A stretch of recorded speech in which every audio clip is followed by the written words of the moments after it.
It's about time I make this video. It's about time I completely destroy all the myths that I've observed about relationships that are keeping people single in today's culture. Prep yourself. This is going to be some unconventional wisdom that you've probably never heard before. And depending on how you take it, you can take it really extremely negative, or this could be a very productive video for you guys to learn from. However, brace yourself, because this is going to be some brutal truths. This is going to be some different things. I'm going to do some counterintuitive mind flips to get your mind thinking about long-term relationships and all this kind of stuff, and just some observations from me that I've noticed that people are making when it comes to the mistakes that they're making in some of these relationships. I'm not a dating coach, but these are just my observations of what's keeping people single, men and women. This is a video not geared just specifically for men this time. This goes for everybody. So before we get too far into it, like, comment, subscribe, share the video if you like the video. If you guys want to support the channel, hit the super thanks, hit the Cashapp, PayPal, all the ways you can do that are in the description below. I thought about titling this video, How to Save Your Relationship. I've been having visions about producing a video like this and having a presentation like this in a class, but this is my presentation on YouTube. This is how I present myself in my arguments on YouTube. So why not just do it then? You hear women, this is the ultimate thing you hear from women. Men, we kind of understand this a little bit better, but even some of us have a misconception when it comes to this. Women always say in today's culture that I need to be happy. Happiness is the number one thing when it comes to relationships. You even hear women say they left relationships, left whole marriages with children because they weren't feeling happy. Well, guys, I hate to break it to you, and this is one of the brutal truths about relationships that nobody wants to tell you. No one is going to make you happy 100% of the time. Now, don't get me wrong. If you're in a bad relationship and it's an abusive relationship, physical, or the relationship it turns out you guys aren't compatible, then yeah, you probably need to end the relationship. You're just going to stay in the relationship and you guys are just going to be mostly miserable. But this happiness thing, it's not a logical reason to leave any relationship, because no one person is ever going to put you in 100% state of where you're happy all the time. 100% happiness does not exist. People are chasing that happiness high. This is why they do drugs. This is why they do vices. They cheat to get the excitement up. All of it is to achieve this new level of happiness. Well, guys, I hate to break it to you, but your happiness will never be on 100 every day, every single part of your relationship. It's impossible. There's been studies on this, that when people, no matter what happens to people, whether they get more money or whatnot, their happiness level goes temporarily up when they get a new gift, or when they get a new job, or a new promotion. Their happiness level goes up to about a 9 out of 10 or a 10 out of a 10, but then it comes back to a 7. Something bad happens, you go down to a 4. Eventually though, after you go through that time period, it goes back up to a 7. You're always going to be stuck in that 7 happiness.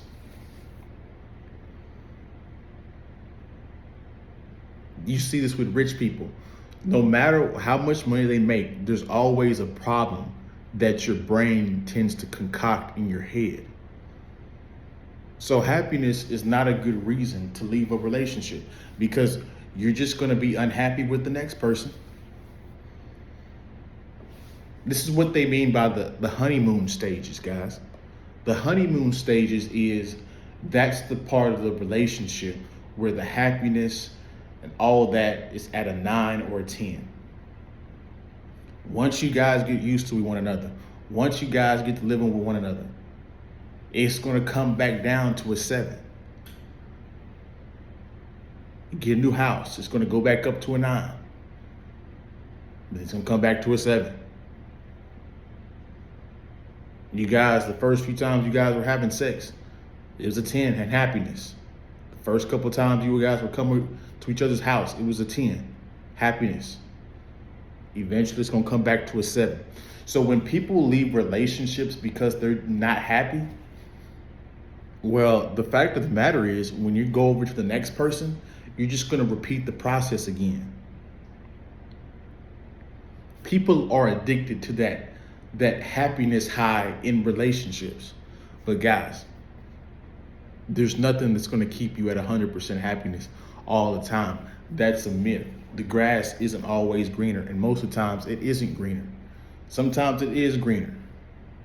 If you come from a physical abusive relationship or a toxic relationship where you get treated like crap, yeah, the grass is actually greener. Yeah, there's somebody else that actually probably treats you better than your past mate.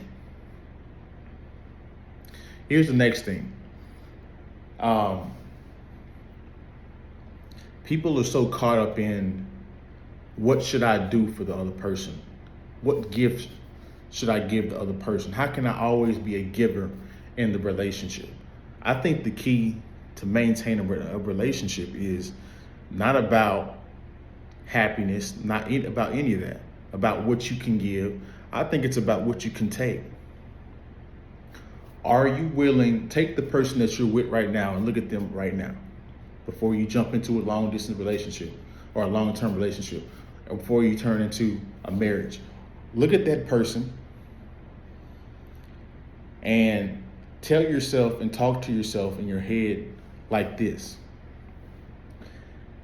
Am I willing to tolerate this person's this person's shit on a consistent basis?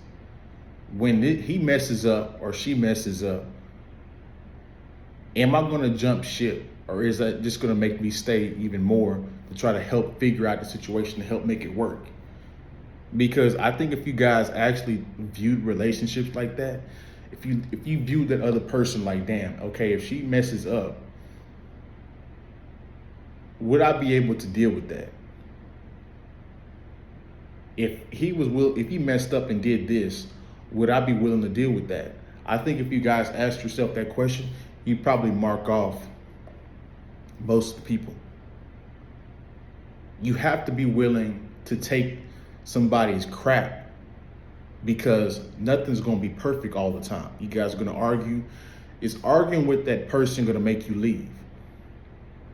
If that guy loses his job, is that going to make you leave right then? Because if it is, if that argument is going to make you leave, you probably need to stop it, because your level of shit taking isn't high enough. See, for a relationship to last, you have to be willing to have a high level of shit you can take. And I'm not talking about cheating and infidelity and affairs and all that stuff. I'm not talking about that. I'm talking about everyday problems that we deal with that eventually build up into little problems. If you left the seat up, would that give you a reason to leave? So this is what I'm saying about counterintuitive ways to look at relationships, because people are just doing it all wrong. And like I said, I'm not a dating coach. I'm just a keen observer of human nature. And I'm noticing where people are going wrong. And when I hear people talk, I don't necessarily always point it out to them, but I hear this mistake being made on a consistent basis. This is why I wanted to make this video for you guys. People always say it's about the golden rule. Do unto others as you have them do unto you. No, I believe in the silver rule. Do not treat others the way you would not like them to treat you. If you don't want X done to you, don't do X to someone else. If you keep doing what everybody else is doing, you're going to get the same results that everybody's getting. Here's the last thing. I probably should make this its own separate video, but I'm kind of just going to throw this in here for a second because this is another truth, another brutal truth about relationships that is just completely wrong. Passport bros are really just tricks. I know I've said in the past that you need to go overseas because American women are that bad. But if I'm being honest, if I take my own self and put myself into that category, I can attract a decent woman in America if that's what I'm looking for at the moment. I don't really have problems out of American women because I know which ones are full of it and which ones aren't. And see, what passport bros aren't telling you is there's a portion of passport bros where in America, they're just average. Average at making money, average at looking. But when they take that average income and go over to Colombia, they take this average income and go over to Nairobi, Africa, they're actually in the top 20% of that country's earners. Because a female is a female, guys. No matter what race or culture she's from, there's not really a difference, in my opinion, between a white woman, a white American woman, a black American woman, a Latino American woman. And I know when I've dated other international women, there's not really a difference. It's just she speaks Hebrew, she speaks English. Her culture believes in putting a hijab on. But despite the appearance, they're both women underneath all of that with the same nature. Other cultures have gold diggers too. Other cultures have affairs, cheating too. Human nature is human nature. Female nature is female nature. So dudes are really just going over to different countries and essentially just becoming tricks, because they think the woman is acting submissive because they come from a culture that puts men at the top of the culture. And that could be partially true. But another reason why she's acting feminine is because she wants you to take her impoverished butt out into the Americas. And then when she gets to America, she's going to bait and switch on you and become an American woman.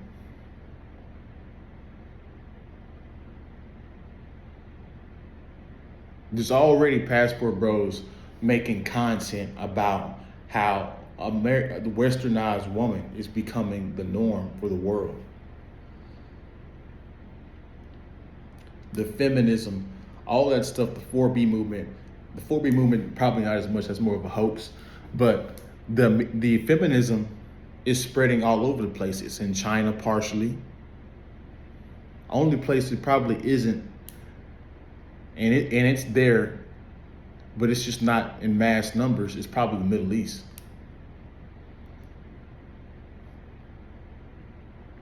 So guys, there's a bigger problem that the passport bros aren't. They never solved and had gathered their identity. So what happened, one of the reasons why they're going overseas is because their money goes a lot further, but also in America, they kind of were a lane. They kind of were. This is why when they go over into these other countries, they just get taken advantage of too. See, the guys that are successful passport bros, to be truthfully honest, they're just like international women. They like foreign women. That's what that is.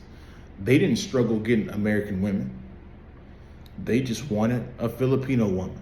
They just wanted an African woman. That's really what it boils down to, and that's really what they're not telling you. They didn't. It's not because they couldn't pull an American woman. They just wanted a foreign woman.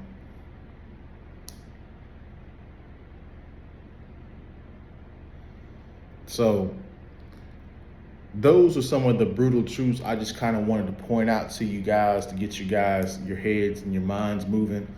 Let me know in the comment section if this video was extremely helpful, or maybe you learned something new. But that's it. This video is going longer than I expected.